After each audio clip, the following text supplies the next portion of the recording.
السلام علیکم ورحمت الله وبرکاته. د جمعیت علماء اسلام ملګرو څنګه چلې جوړې برابرې ملګرو صلاحت شاه چې کم فضول بکواس کړی دی په علماء دیوبند پسې، نو راځئ دا بکواس لګوره بیا دته د دې جواب ورکوو.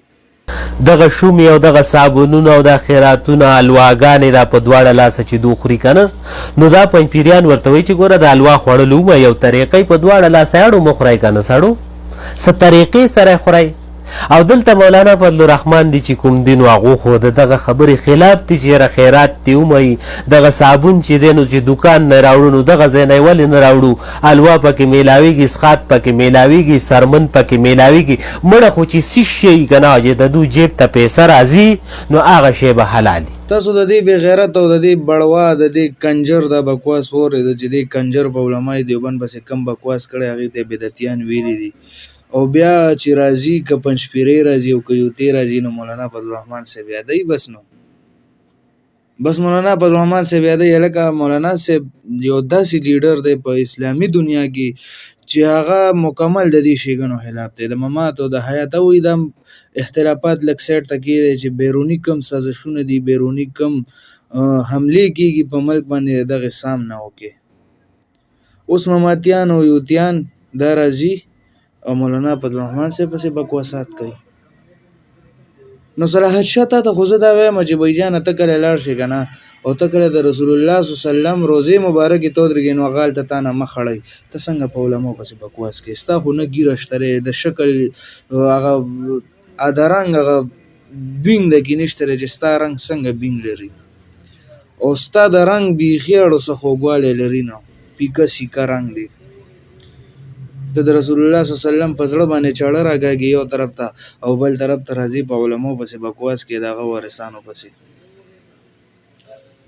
بل مماتیانو ته زه دا پیغام ورکوم چې پنجپیریانو مولانا فضل الرحمن صاحب د دې ښېګڼو خلاف دی، تاسو هغه مه یادوئ.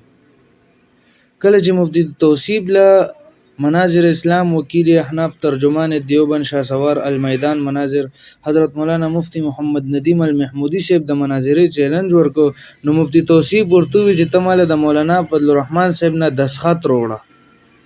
نو دا ستاسو په مخ یو څپېړه ده چې مولانا فضل الرحمن صاحب مکمل د مناظرو خلاف دی. دا خو یوه شوه. بل صلاحت شاه که ته چېرته ډېر شوق لري او ډېر د میډیا ته ځان خول غواړي، نو بالکل ریاض مولي صاحب ما سره رابطه کې دی. ریاض مولي صاحب به درشي، که ته راځي او که به درشي، او هغه سره کېنه مناظره وکړې، پته به دنیا ته ولګي چې څوک په حقه دی څوک په ناحقه دی، بیا به په میدان پته ولګي. دغې ته خو د ټینګې نه نه دا فضول بکواس مه کوه. ته د علماو په منځ کې سالس مه جوړېږه، ته د علماو په فتاوو باندې خپله رایې مه ورکوه، دا کار دی خراب دی. ظالمه قسم دی کافر کېږي، کافر خو به یم زما په خیال څنګه ته د علماو په فتاوو باندې خپله رایې ورکې. داسې قسمه خلکو ته جواب ورکول انشاءالله په سوشل میډیا باندې دا زمونږ کار دی، او دا به مونږ ورکو، په هر میدان به ورکو انشاءالله. که زمونږ سرم په ګیزي که نه، نو مونږ به د علماء حق علماء دیوبند دفاع کوو. بل که غیرت در بګي وي، مفتی توصیب تیار که چې مفتی محمد ندیم محمودی صاحب سره مناظرې ته کینی. دا زما یو ډېر لوی خواهش دی.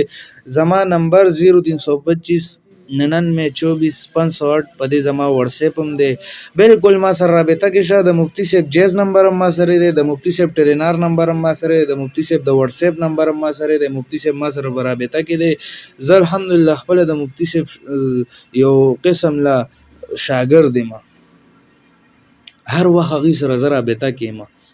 نو بالکل که غیرت در پکې وي، دغه یو خو مړه مناظرې ته تیار کړئ چې دا پته بیا په میدان باندې ولګي. په اسلامي دنیا کې مولانا فضل الرحمن صاحب د اتحاد یو چغه اوچته کړې ده، او مماتیان او یوتیان چې راځي په مولانا فضل الرحمن صاحب پسې بکواس کوي. خو بله خبره دا ده انشاءالله، دا د الله نه شرمېدلي غواړم، که مماتیان دي او که یوتیان دي دواړه په ټوخو سر دي. که مماتیان کله مناظرې ته المحمودي صاحب دامت برکاتهم سره کینی، په ټوخو سر شي، وی ګوته پې کېده. او هلته کې یوتیان هغه جی په ډانګو هم سر دي او په ټوخو هم سر دي. انشاءالله دی به ټول د ټوخي په مرض مري. نو انشاءالله صلاحت شاه فضول بکواس به نه کې او مولانا ریاض صاحب سره زه رابطه کېږم. که ته هغه سره ناسته غواړې او هغه سره خبرو کولو ته تیار نو بالکل که غیرت در پکې وي تم د دیر او غم د دیر دی، که غیرت در پکې وي راځئ دواړه د دیر والا مړه مخامخ کېنه چې دا پته په میدان ولګي.